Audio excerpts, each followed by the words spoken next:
Hello everyone, I welcome you all to Divya career. So students, आज का session है on how to start your JAIIB preparation for your next year में 2026 examination. ये video उन सभी के लिए बहुत इंपॉर्टेंट है जो फर्स्ट टाइम जेआईबी के लिए प्रिपरेशन करने वाले हैं, और उनके लिए भी इक्वली इंपॉर्टेंट है जिन्होंने प्रीवियस ईयर में एग्जाम दिया है बट वो अनसक्सेसफुल रहे। तो इसमें हम लोग पूरा शुरू से स्टार्टिंग से समझेंगे कि आपके क्या क्या इसमें पेपर्स हैं, क्या सिलेबस है, क्या क्वालिफाइंग क्राइटेरिया होता है, और साथ में आपकी क्या स्ट्रैटेजी होनी चाहिए, कौन से पेपर में कितने थ्योरेटिकल और कितना न्यूमेरिकल का पोर्शन होता है, वो सब भी हम लोग आज के सेशन में जानेंगे। ओके, तो चैनल को जरूर से सब्सक्राइब करके बेल आइकन प्रेस कर दीजिए to get the timely notification of all the uploaded video. साथ में हमारे टेलीग्राम ग्रुप है, उसकी लिंक मैंने शेयर कर दी है डिस्क्रिप्शन बॉक्स, तो टेलीग्राम ग्रुप भी जरूर से ज्वाइन कर लीजिएगा to get all the important updates related to your JAIIB examination. Okay, so let's start with our today session. तो सबसे पहले हम लोग बात कर लेते हैं सब्जेक्ट्स की इन योर जेआईआईबी एग्जामिनेशन। सो सबसे पहले आप ये जान लीजिए, आपके टोटल 4 पेपर्स होते हैं जेआईआईबी में। फर्स्ट पेपर होता है आपका Indian economy and Indian financial system. Second paper is your principles and practices of banking. Third is your accounting and financial management for bankers. And fourth is your retail banking and wealth management. तो चारों ही papers आपके equally weightage carry करते हैं। Okay, all the papers carry equal weightage, all are equally important. ऐसा नहीं है कि आप एक को ज्यादा पढ़ के जाओ, एक को कम पढ़ के जाओ। ओके, एक ज्यादा इंपॉर्टेंट एक कम है, नहीं, चारों ही इक्वल वेटेज कैरी करते हैं।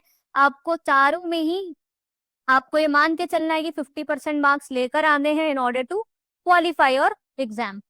अब हम लोग इसका सिलेबस जानने से पहले क्वालिफाइंग क्राइटेरिया पे डिस्कशन कर लेंगे, क्योंकि बहुत सारे स्टूडेंट्स को इसमें डाउट रहता है रिलेटेड टू क्वालिफाइंग क्राइटेरिया। सो सबसे पहले हम लोग जान लेंगे पासिंग क्राइटेरिया। सो पासिंग क्राइटेरिया अगर बहुत ही सिंपल लैंग्वेज में समझाए तो आपको माइंड में ये रख के चलना है कि आपको 200 या उससे ज्यादा मार्क्स लेकर आने हैं इन ओवरऑल। 100 मार्क्स का अगर हर पेपर है तो आपके मतलब 50% मार्क्स आपको हर पेपर में लेकर आने, इन एग्रीगेट आपके 200 मार्क्स बन जाते हैं।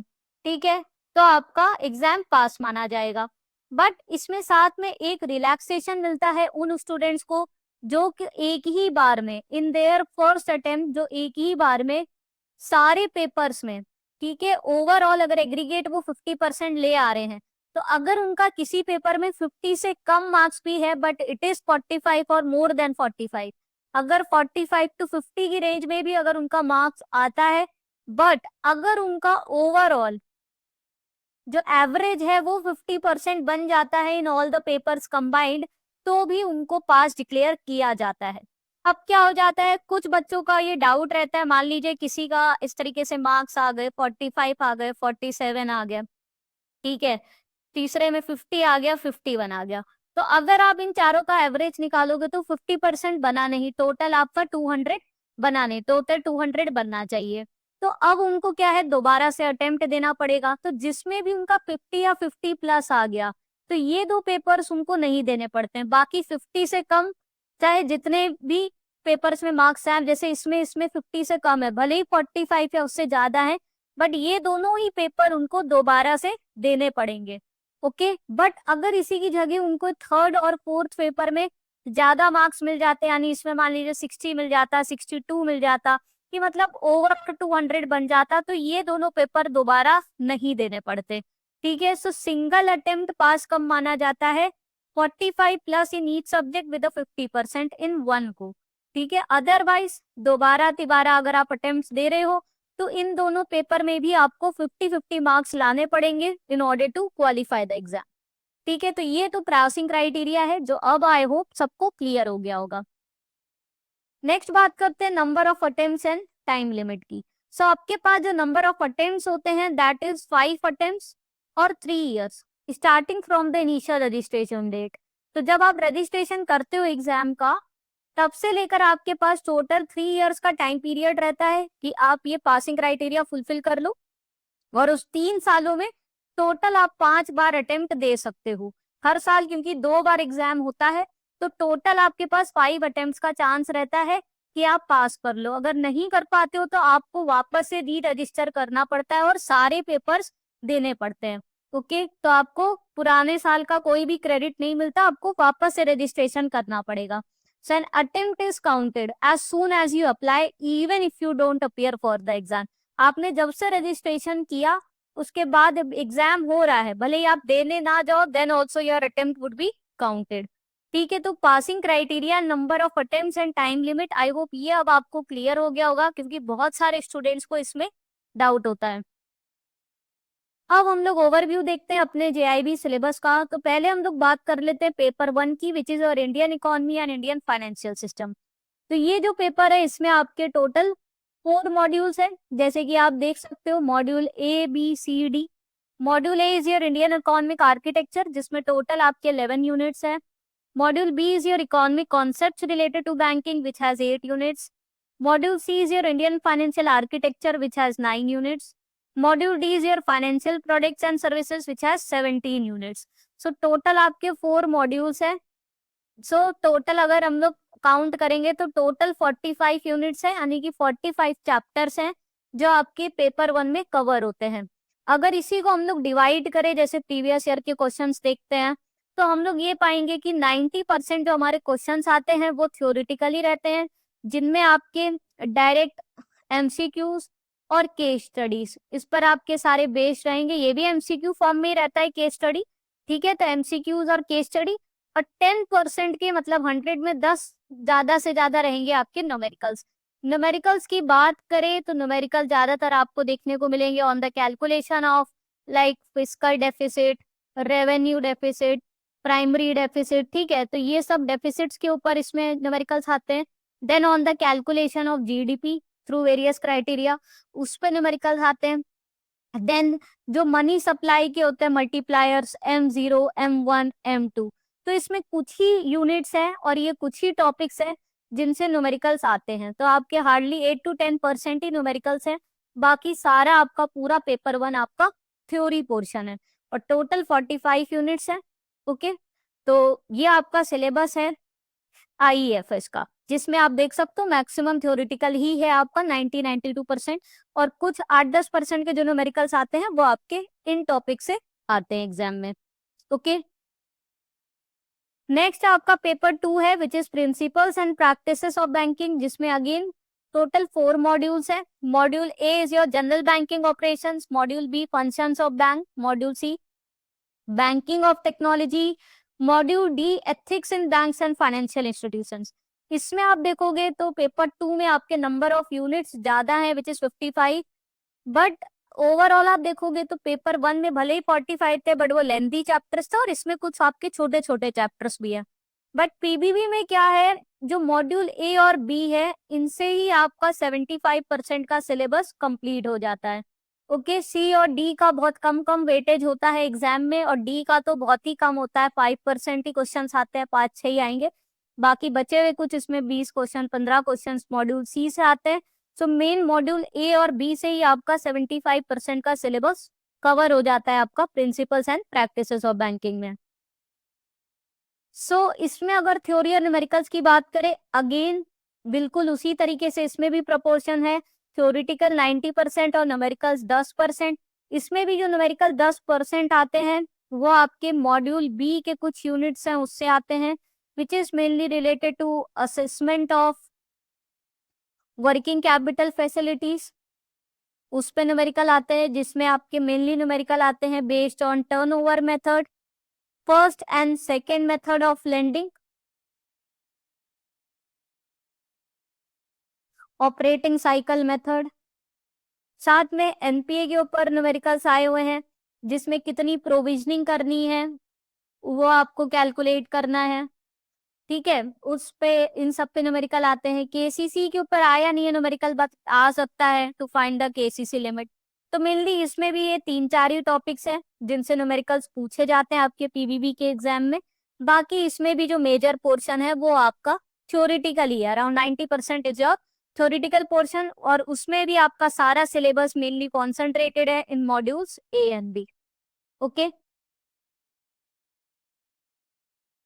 नेक्स्ट बात करते हैं हम लोग पेपर 3 की, which is accounting and financial management, जिसमें अगेन आपके 4 मॉड्यूल्स हैं। Module A is your accounting principle and process, Module B is financial statement and core banking systems. Module C is your financial management.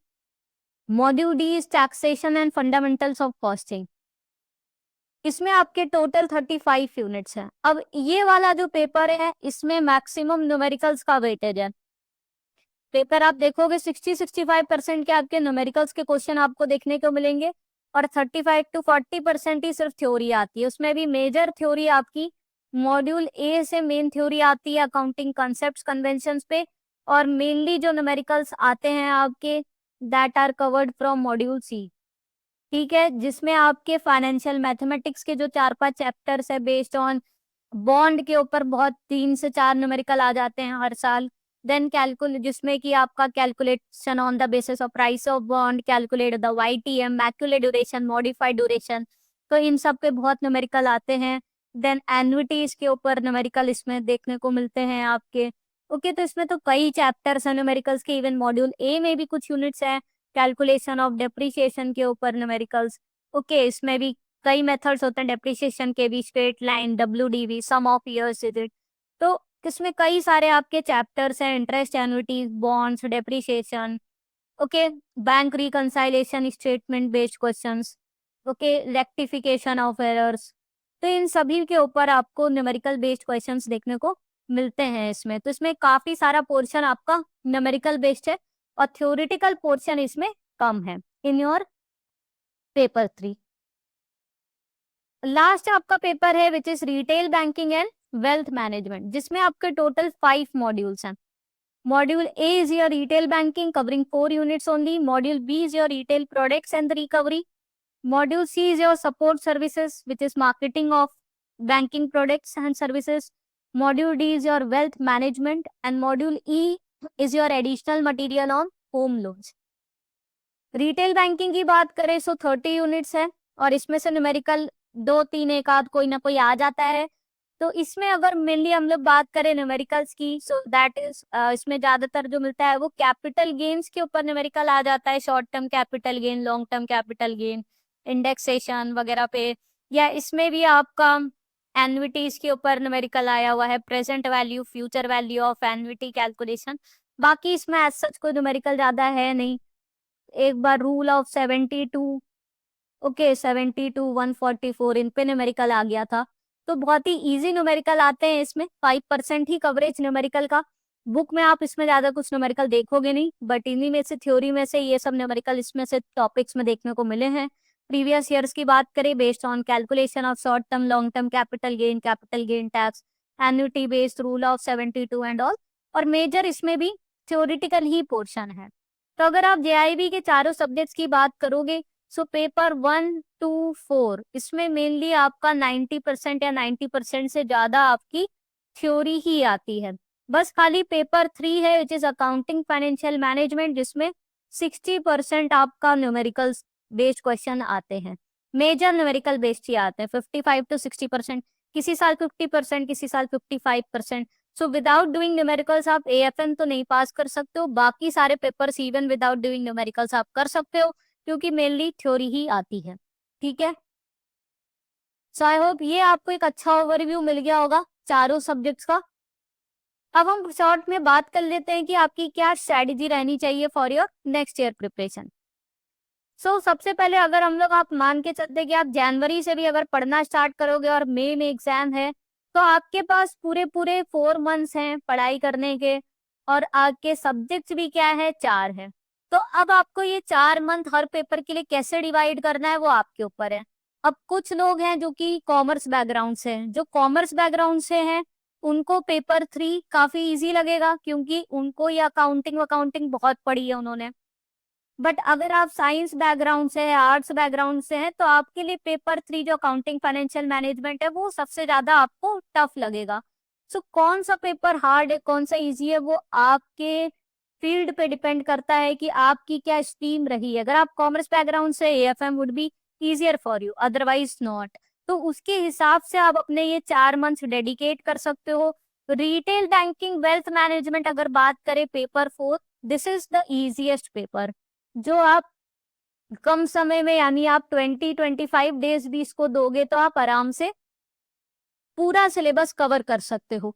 बाकी of course paper 1, paper 2 और paper 3 ये तीनों काफी लेंदी भी हैं, कॉम्प्लेक्स भी हैं, तो आप अपने हिसाब से डेडिकेट करिए इसमें टाइम पीरियड। और RBWM वो लास्ट पेपर भी है और वो इजीएस्ट है, तो उसको आप कम टाइम एलोकेट करके भी पढ़ सकते हो।